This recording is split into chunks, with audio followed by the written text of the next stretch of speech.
Hey folks, welcome to Frankfurt. We're here to test out a big lens, I would say. It's the Canon 600mm f4 L lens.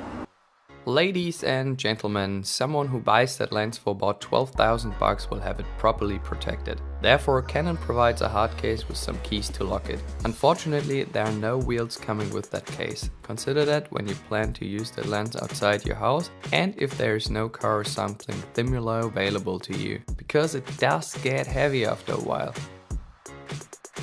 In a real-world scenario, your lens is always well protected, no matter if you travel by train, car or walking through a city like Frankfurt. I would recommend to tape the Canon logo to make sure nobody knows about the value and the content of this box. In this case we did not do so, but as an advice I would do so.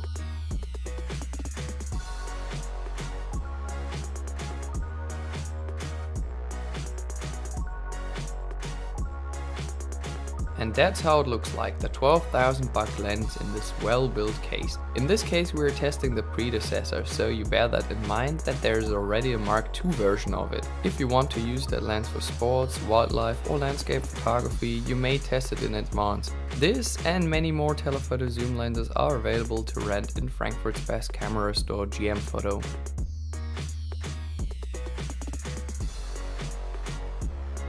A part of this lens content is the tripod mount, which has multiple ports for different tripod screws on the bottom. You can turn the mount 360 degrees around the lens. We found out that the lens hood was not so easy to attach to the lens, but that might come from the usage of that lens. After mounting the lens hood to the lens, it will hold your lens perfectly stable if you have no other option to place it somewhere else. If you plan to use the lens for reportages and you need to use the manual focus, be aware that you need more than one hand movement to go through the entire focus range of this lens. The focus ring is well built and is, as the entire lens, dust and splash protected and feels pretty good. At the lens you will find two fittings for a carrying strap. The same fitting will be found on the tripod mount as well.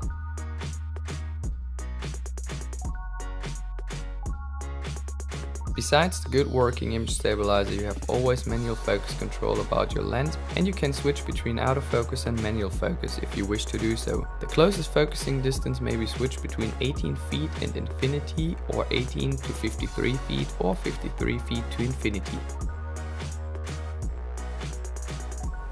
As you can imagine, there are no filters available for the front element of this lens, but Canon had the great idea. You can put a filter on here, which is much cheaper than creating a filter for the front element. This footage was taken with the Canon EOS 1DX Mark II in 4K. I don't know what you think about the image stabilizer, but for me it seems to do a really good job. For the test purposes I took this footage handheld. Besides the usage of this lens in wildlife photography, it's perfect for sports as well. Today we went on a training session of the Samsung Universe Frankfurt football team to get an impression of how this lens performs in combination with the Canon EOS 1DX Mark II and fast-moving subjects such as football players. On this day I did not use a tripod for my shots, and trust me, this lens gets heavy after a couple minutes. You most likely feel it in your bag within 5 minutes. Therefore, make sure you use a monopod or tripod on location or have a friend helping you out there. The focus in combination with this camera works great and precise. And of course, the image stabilizer does a good job as well when no tripod is available. If you need to see some of the footage at home, no problem, there's a download link in the description below for private use only. And of course you can use the 600mm f4 as a portrait lens as well, for people shots, like I'm doing here with my sister, and you can see she's far away and I'm here with the 600mm and we're testing the bokeh of this lens.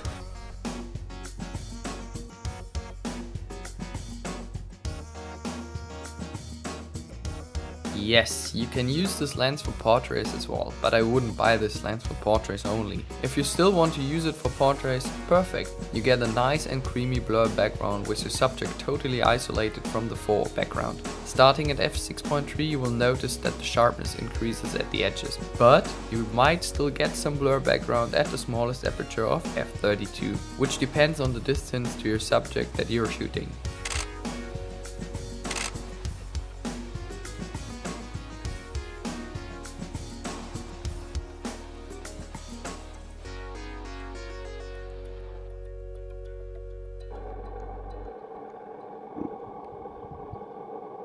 And don't ask me if you can use this lens as a vlogging lens. No, you can't.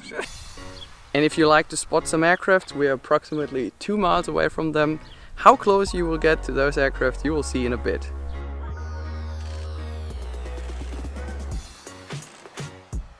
If you're an F-geek and you love to take some stunning detail shots of aircraft, this lens might suit you very well. The first Airbus A320 was approximately 1 mile away, so as the Lufthansa A321. And you're still able to identify the registration and other details, like on the Boeing 747 by Lufthansa as well, which was roughly 2 miles away from my camera.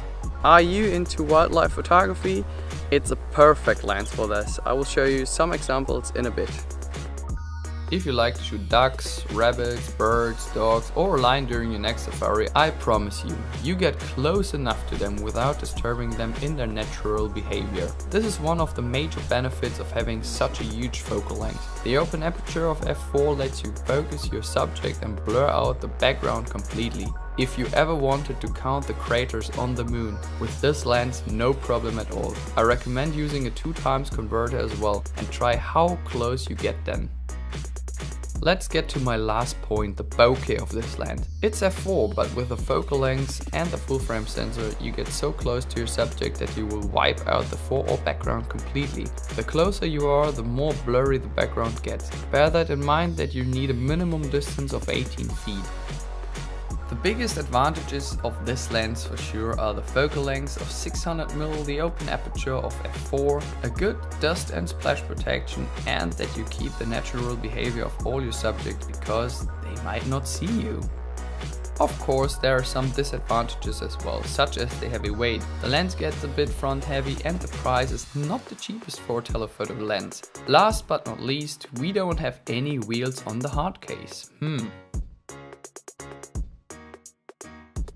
Many photos are available as a download, just take a look in the description below, they are for private use only.